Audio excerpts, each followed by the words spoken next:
મહિલા પીએસઆઈ અને પોલીસ કર્મી જ ઝઘડી પડ્યા રસ્તા પર। સોશિયલ મીડિયામાં વાયરલ થઈ રહેલું આ વિડીયો છે ભાવનગર શહેરનો। ગઈકાલે સાંજે મહિલા પીએસઆઈ જલપા નિમાવત કાળિયાબેટ પાણીની ટાંકી પાસે વાહનોનું ચેકિંગ કરી રહ્યા હતા। આ સમયે છોટાઉદેપુરનો પોલીસ કર્મી હિરેન મહેતા સ્કોર્પિયો કારમાં પોતાના પરિવાર સાથે નીકળ્યો। ફેન્સી નંબર પ્લેટ અને ડાર્ક ફિલ્મવાળી કાર હોવાથી તેને રોકવામાં આવી।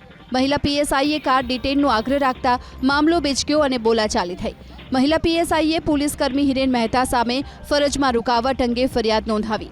તો પોલીસ કર્મી હિરેન મહેતાનો દાવો છે કે મારી ફરિયાદ લેવામાં ન આવી અને મારી સાથે મહિલા પીએસઆઈએ ગેરવર્તન કર્યું।